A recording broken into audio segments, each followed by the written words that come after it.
I am so glad you are here. I'll tell you, if I have never had the opportunity to meet you, my name is Sean Olson. I get the incredible honor alongside my beautiful wife, come on somebody, being the lead pastor here at Venture Church. Not only do we love Sundays, we love what we get to do. You know what I'm saying? Like, we love showing up and hanging out with you guys and seeing you come in. Your kids all excited to come to church. I love seeing your kids come in and talking to them. I had a girl tell me like every detail of her summer this morning. All of it. Like, she couldn't decide what the best part of her summer was. That's good because summer's almost over. Come on, somebody. I mean, it seems excessively short and excessively hot. However you found yourself here this morning, I do want to say thank you. We know, first and foremost, it's a holiday weekend, and we know there's so many things that are going on, and you could be a part of, and you could spend your time doing. We want to thank you for choosing to be here, and also I want to commend you for that. The things that we said in our life as rhythms and priorities pay huge dividends later in life, whether it be faith or finances or whatever it is. So congrats to you. You're awesome. Come on, happy 4th of July weekend. We're glad. So I'm going to be continuing in a series that's simply titled Mentors. And I want to give you some context of the series before we dive in. And I want to tell you this series is derived from one of my favorite books. If you're not a reader, get this book on Audible. Let somebody read it to you, preferably somebody that's got an awesome voice. You know what I'm saying? But get the book, get the information. And the context of this book is this. We're in a season now where so many people are looking for mentors, whether it be business or parenting or fitness coaching or financial coaching. We love this idea of someone that has been there before mentoring me. My last small group, who loves our small groups around here? Come on, somebody, shameless plug. My last small group was just people that, like, business-minded people. And they're all really smart, and they let me hang out there too, and I'm really grateful for it. And I love the idea that these little nuggets of wisdom would come out. We like being mentored, okay? So the book, Divine Mentor, is really about flipping how we read the Bible. Like, I grew up, if you know my story, I say it like this, I got felt board faith. I've been around church my entire life. I know the Bible stories. Here's what I would love for you to take from. Even if you grew up in church or didn't grow up in church, doesn't matter, right? I don't want to know the stories anymore. I want to know how the characters made it. Like, it's one thing to know somebody's story, right? I know Michael Jordan's story. I'd actually like to sit down with Jordan and talk about how he made it. You know what I'm saying? I want to know the lessons he learned along the way. And this book kind of flips the script from saying, let's not just read through the scriptures. Let's investigate the mentors that God has already given us. So if you're interested, you can scan the QR code on the back of the seats, and you can buy the book wherever you read, or, of course, Audible if you want somebody to read it to you. I am not the person you want reading it to you. So let's open this morning with another story. And our story today begins in a community not so much different than our own. A sun-soaked, free-spirited coastal town. It actually could have been the location that they filmed the latest season of The Outer Banks. I'm just finding who comes to church and who goes to Netflix. We got a lot of Netflixers in here, okay.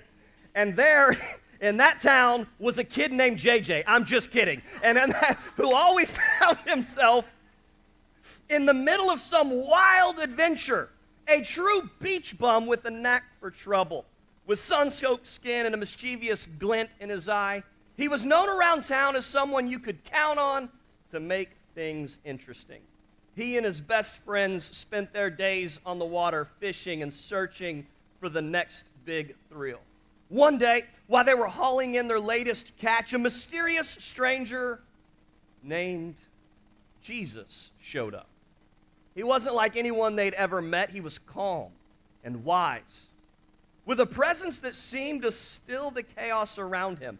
"Follow me," Jesus said, with a smile that spoke of endless possibilities. He says, "I've got something better than fish to catch." And intrigued and ready for the next great adventure, Peter dropped everything. He and his friends traded in their fishing nets for a life of wandering with Jesus. They traveled from town to town, spreading a message that shook the status quo and inspired hope in everyone they met. Peter, with his fiery spirit and unwavering loyalty, quickly became one of Jesus' closest friends. Peter's life with Jesus was like a life living a whirlwind of miracles and mysteries. He watched as Jesus healed the sick, turned water into wine at a wild wedding party, and even brought a kid back to life. It was like nothing Peter had ever imagined. He was all in, believing that Jesus was in fact the real deal, someone who could change the world. But Peter's boldness often got him into trouble. One night, during a massive storm, Jesus came strolling across the waves like it was no big deal. Peter, always ready for a challenge, asked to join him. For a few incredible moments, he was on top of the world walking on the water. But then he got spooked and he lost his nerve and started sinking. Jesus grabbed his hand and pulled him up, reminding him to keep the faith even when things got rough. Despite his courage, Peter had his share of mistakes. When Jesus was arrested, Peter swore up and down he'd never desert him. But when the heat was on, people started pointing fingers and he freaked out and denied knowing Jesus. Not once, but 3 times. The guilt hit him like a wave crashing over his head. And after Jesus' execution, Peter was lost, drowning in regret. But then came the twist that nobody saw coming. Jesus rose from the dead. Come on, somebody. He found Peter broken and ashamed and gave him another shot. There, over a campfire breakfast with the smell of grilled fish in the air, we're going to find out who likes fish in the air. My wife goes, "Ooh," right? Jesus asked Peter 3 times if he loved him. Each time, Peter saying yes. Feeling the weight of his denial lift with every answer, Jesus forgave him and gave him a new mission: to feed his sheep. Peter, with a heart full of new resolve, became a leader like no other. He was fearless, traveling far and wide, sharing stories of hope and redemption. He told everyone who would listen about the guy who walked on water, healed the broken, and showed him what real love looked like. Peter's story was a wild ride, filled with epic highs and crushing lows, but in the end, he found his way. He became a rock for others and a beacon of hope and a reminder that even the most flawed among us can, in fact, change the world. I would like today for you to meet my friend Peter. And much like last week, I told you I wanted to sit down and have a coffee shop conversation with Abraham. I don't want you to think you're sitting in church. First and foremost, I'm not that guy. There's no suit and tie in here because it's 146 degrees outside, okay? That sweat factor is way too high, all right? If it was acceptable, I'd probably be in shorts and flip-flops right now, okay? Like, seriously, black jeans was a risk, and I had to go in and damp the sweat off before I got up here. I don't want you to think you're in church this morning. I want you to imagine sitting on the dock, taking a walk seaside with a friend of mine. I want you to sit this morning and listen to the water lap up against the dock. The boats pass by, the birds flying and chirping, and I want you to learn from someone who didn't get it all right. So if you're the person who's already got it all right, come back next week. That one will be better for you, right? I want you to learn from someone who didn't get it all right, but certainly follow Jesus like few other people. Matthew 16:18. Jesus replied, "Blessed are you, Simon, son of Jonah, for this was not revealed to you by flesh and blood, but by my Father in heaven. And I tell you that you are Peter, and on this rock I will build my church, and the gates of Hades will not overcome it." Peter, my friend, is a passionate world changer. In fact, the one who Jesus looks at and says, "Upon this rock I will build my church." But honestly, I think there on the dock as we sit and we lean in and we learn from Peter, I don't think he starts here. I think he would tell us of the day and the decision that changed everything, and it was the call. Matthew 4:18-19. Jesus was walking by the Sea of Galilee, and he saw 2 brothers. There were Simon, his other name Peter, and Andrew, his brother. They were putting a net into the sea, for they were fishermen. Jesus said to them, "Follow me, and I will make you fish for men. Verse 20, at once they left their nets and followed him. Let my friend Peter, before we go, we know the story, give us some context that might change our understanding of the story. See, when you sit and you listen to the mentors of the Bible, there's more to the story. Just like there's probably more to your story. Like if I sat down and I said, man, you're really good at this or you're really good at that. Someone sits down and says, hey, you're a great business owner or you're a great teacher or you're great this. You go, yeah, but you don't know the whole story. You know what I'm saying? In other words, there's some things that got me here that not everybody knows about. So let me give you some context to this idea of dropping their nets. See, fishing was more than a trade in this time. Fishing was, in fact, the most heavily taxed industry. Come on, who doesn't love some good taxes? You know what I'm saying? It was the most heavily taxed industry by the Roman Empire. In other words, watch this. Fishing and fishermen supported financially the Roman Empire.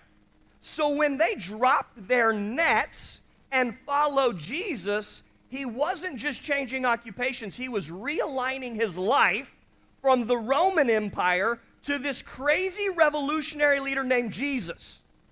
So let's not go, well, he just gave up his job. Oh, no. He took a risk on a revolutionary leader and said, I'm going to realign my life, even thinking of the criminal consequences of dropping their nets because he would no longer be supporting the Roman Empire. And I think Peter would say, man, that day I had to make a decision. And the call wasn't, I need to add a little bit of Jesus to my life. Come on, somebody. Jesus didn't say, hey, can I come fishing with you? Jesus said, drop your nets, and I'm going to change you. Some of us want to put Jesus in our boat and say, come on, get in the boat, Jesus. Come on, I got a great boat. It's comfy. It runs most of the time. I put the plug in some of the time. Doesn't matter. You walk on water. You know what I'm saying? And the Coast Guard comes up. How many life jackets you got? I'm one short, but he's Jesus, so it's all right. You know what I'm saying? You're like, Jesus, get in the boat with me. Jesus said, no. Time out. I'm calling you away from the way you've aligned your life. The decision, let me be honest, that I think Peter there on that dock would tell us isn't, you don't need to add Jesus to your life. You need to let Jesus change your life. Come on, somebody.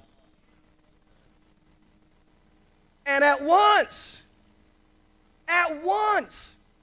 they left their nets. And I think Peter, he would sit there and start dangling his feet. Because you know a guy like Peter can't sit still, right?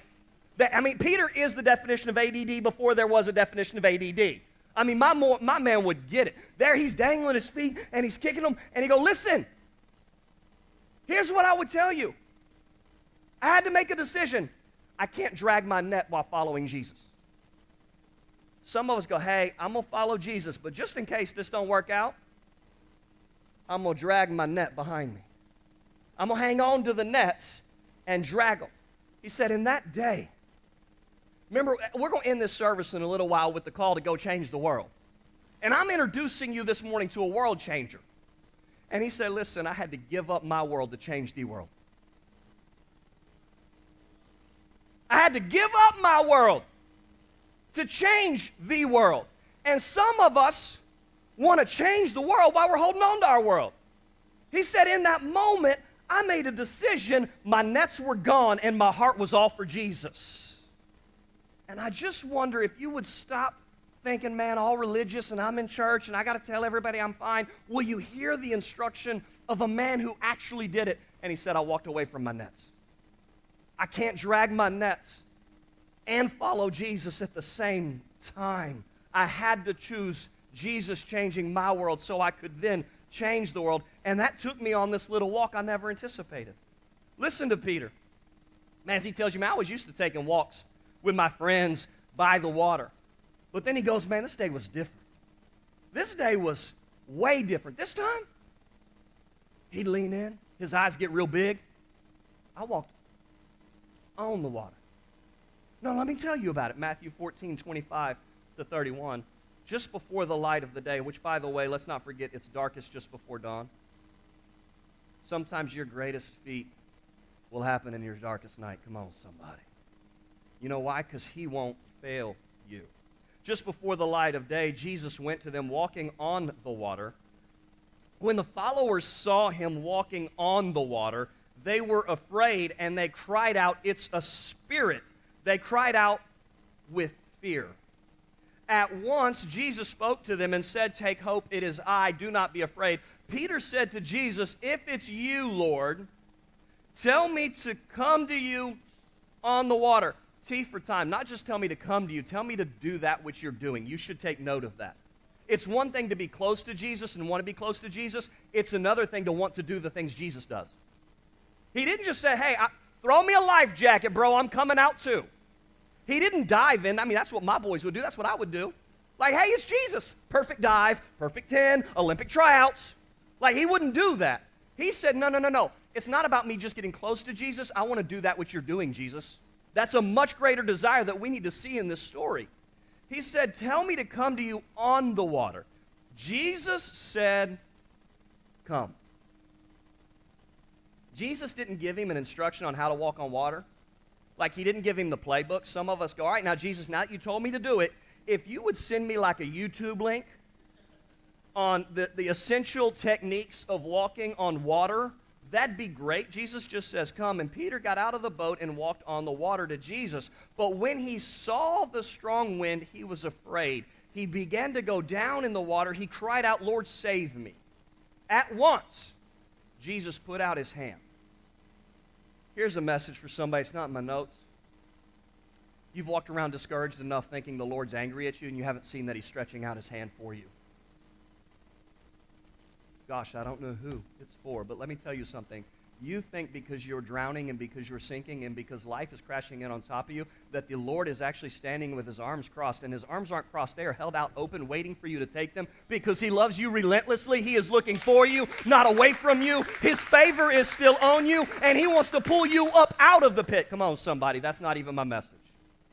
At once, Jesus put his hand out to take hold of him, and I think that's such a good visual for all of us to recognize as we deal with hurting people. Put your hand out, not your hands crossed. Just saying it, right? All right, this is the heart of the pastor of this church. You're going to give me 60 seconds to deal with it, and I'll move right back into this message, I promise. Too often we look at hurting people like this when the Lord looks at them like this. Too often we look at people and go, "Well, it's your fault you got out of the boat." Yeah, but the water's crashing in around me, and I just need somebody to give me a hand and not a lecture or a lesson or judgment or condemnation. Just put your hand out. Okay, that's it. Welcome to Venture Church. I come unhinged all the time. All right, you have, sorry, it's true. At once he put his hand out and took hold of him, and Jesus said to Peter, "You have so little faith." A little faith is enough, though. Why did you doubt? What even prompted our friend who's telling us this story to ask to walk on the water? Again, I think if we listen to Peter, he would tell us, so when I walked with a rabbi, Peter would say, it wasn't just about learning. A disciple was called to do what their rabbi did. In fact, the closer the disciple, you would actually walk so close to your rabbi that the dust of their feet would kick up on you and you would start to look like your rabbi, they would say, because their dust is on you. So if it's my rabbi, if it's my teacher, if it's my Lord out there walking on water, I'm called to do what he does. And I think Peter would look at you in the eye and say this: don't answer the call till you're ready to take the walk. And it got quiet in church that day. He would say, don't answer the call until you're ready to take the walk. He said the call led to the walk. The belief led to the doing. So what good is it to answer the call if I'm not ready to take the walk out of the boat? And I still believe that Peter's the only person that's walked on water, though I still try every now and again. I put floaties on first, though. Okay? Right? But I do not believe that Peter's the only person that the Lord's called to step out of a boat. And some of us are still rationalizing the step of faith that the Lord has called us to. In the room this morning is one of our overseers who's a man of great faith. Walter and Judy are sitting right here. Come on, somebody. Welcome home. I remember what the Lord did in Walter's life in this church, but I remember the day he told me he was moving away because the Lord had more for him. And I remember the tears in his eyes because he didn't want to move. This is home for them. This is family for them. The Lord did a work in their life here, but it was time to take a step out of the boat. Come on, somebody. The call will always lead to a walk. The walk's never comfortable, by the way. Greatness is not forged in comfort. Faith is not found in comfort. So just go ahead and take a step out of the boat. And this is the statement that changed everything. There on that dock, water lapping, boats passing by, I'm certain Peter would bring the entire story to a single moment. The call was great. He'd kind of take you down memory lane as Jesus walked up and said, come follow me. And he's like, man, I did it. But listen, I'm Peter. I'm kind of crazy. I'm known for doing stuff like that. And then walking on water, if there was anybody that was going to do it, it's going to be me. I can remember John going, that's on you, bro. You know? Bartholomew was hiding under the deck, acting like he's taking a nap. And there I am. Let's just go. But then he would say it all came down to this, the day that changed his life. And honestly, it changed everything. Matthew chapter 16 and verse 13 to 16. Jesus came into the country of Caesarea Philippi. He asked his followers, who do people say that I, the Son of Man, am? They said, some say you are John the Baptist, and some say you're Elijah, and some say you're Jeremiah or one of the early preachers. Key for time out. Y'all getting the fun stuff because you're in this first service, and I'm not real sure what I'm going to say, and you're not real sure what I'm going to say. That's the fun stuff. This stuff's not even in my notes. Some of you are still trying to build a connection with Jesus based upon what others people say. Let me break it down. Well, Pastor Sean of this church says, I read in this book this. I listened to this podcast this. I watched this guy on YouTube. He could preach fire. And I believe what he had to say. When he said, no. Now he turns the table. Watch this. He says,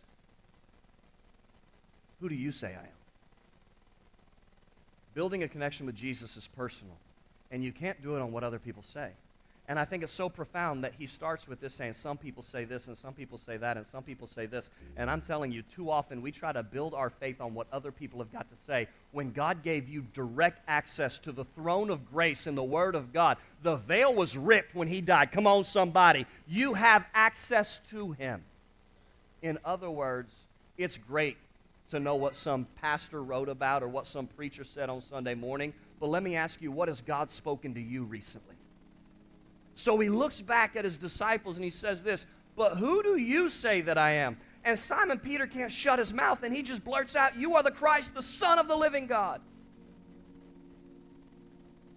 At some point, been doing this a long time. At some point, we all have to wrestle with this question. Man, you've been around, you've seen it, you've done the Christmas Eve service with the cool lights, you know, the candles. We'll be here, we'll do it. You've done the Easter service with the great songs. You've done all of the stuff. At some point, you have to wrestle for yourself that Jesus still asks us, who do you say I am? And I think if you would just listen to one of my mentors, he's crazy as all get out. It's probably where I get it from. He's Peter. And I think there, man, I don't know if I'm supposed to do this or not. I'm going to do it anyway. He'd sit down on that dock, and the cameras can't see me now. So the online audience, hi, I'm down here. And they would, kicking his feet in the water, he'd look down, contemplate the silence. You'd be caught in your own thought, and he would just look back at you and say, I got a question for you. Who do you say he is? I don't think he'd ask what church you go to. I don't think he'd ask what your flavor of worship music is or what your favorite translation of the Bible is or what your favorite VeggieTales video is. I think he would ask you there sitting on the dock, friend to friend. I've had some of my greatest conversations about Jesus on boats and docks because I think all of nature screams to him. Don't get me wrong, I love worshiping in this room. But let me tell you, you put me and a few of my friends on a boat in the sunset, I'll take you to church. You think I'm wrong? I'll have you in tears. Me, you, and some Brooks and Dunn. Come on, somebody. All right? And I think there, he would look at you, my friend would, and say, have you really wrestled with this? Who do you say he is? It's the declaration that Peter made that shook all of eternity and changed everything. It was the moment, if you really want to wrestle with it, that he truly changed the world.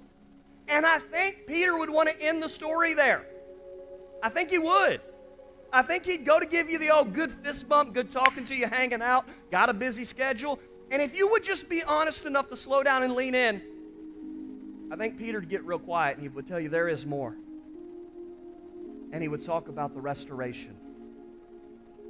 I think he'd want to hang it up on the high note, but then I think after invited, he would bring you into his denial by the campfire. There while Jesus is hanging on the cross, he's sitting by the campfire making s'mores in Jerusalem. I don't know they made s'mores, just so you know. Yeah, I denied him. But my life was shattered. I was probably at my lowest point. And even though he told me, and I was all full of faith, I'll never deny you. It took a campfire and a young girl and a lot of pressure, and I denied him. But then, with the biggest grin and the most joy-filled tears, he would begin to tell us of the great mercy of Jesus and the restoration that we can see in John chapter 21 and verse 15 to 17. When they finished eating, now remember, this is our friend Peter telling us the story. So don't just read the text. Think about what we've walked through. When they finished eating, Jesus said to Simon Peter, Simon, son of John, do you love me more than these? Peter answered, Jesus, Lord, you know that I love you. Jesus said to him, feed my lambs. Jesus said to Peter a second time, Simon, son of John, do you love me? He answered, Jesus, yes, Lord, you know that I love you. Jesus said to him, take care of my sheep. Jesus said to Peter the third time, Simon, son of John, do you love me? Peter felt bad because Jesus asked him the third time, do you love me? He answered Jesus, Lord, you know everything.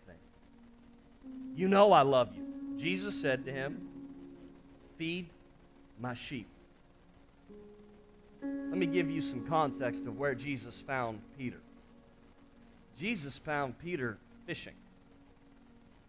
You see, sometimes in our discouragement, we walk away from our destiny. Come on, somebody. But I'm so grateful for a God that will come find me in my discouragement and point me back to my destiny. Don't miss this. And he walked him 3 times. Why 3 times? Because Peter denied Jesus 3 times. And when did it happen? It happened early in the morning. And I don't know about you, but early in the morning things happen. Like an alarm clock in Cranky Sean. Come on, somebody. Can you just see it with me for just a moment? The smell of the fish are in the air because they've just been cooked, and whether you fish or not, it's there. The disciples are all standing around. Peter's kind of pouting because he's pouty Peter, and Jesus is trying to get to Peter, and all of a sudden the sound breaks the silence. You know what sound it is? It's early in the morning. What happens early in the morning? The rooster crows.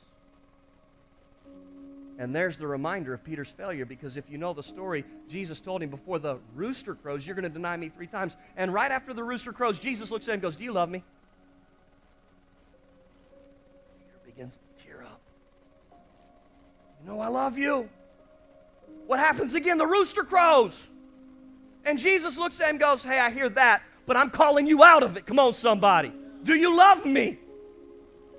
Peter begins to sob. You know I love you, Lord. Peter, thinking he's finally made it, the dumb rooster won't shut up, because they don't shut up, because your past is always going to call to you. Your failure's always going to call out to you. Come on, somebody. And you can't get away from it. And Jesus said, no, I'm done with that. Do you love me? And here's what I think Peter would tell you. Oh, some of y'all need to lean into this. What happened to you in a season of pain and what you did in a season of pain doesn't disqualify you from your purpose.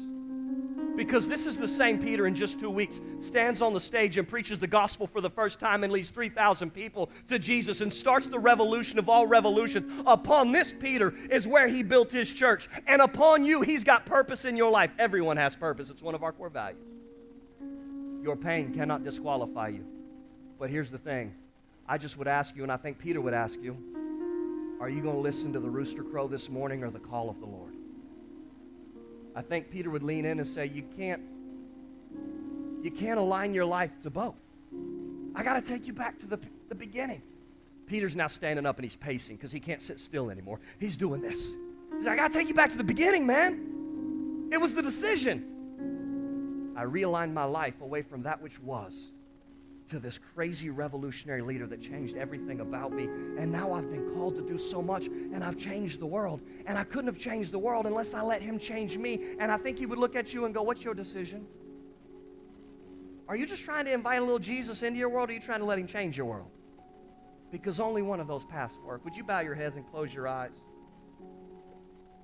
Let me ask you the question today.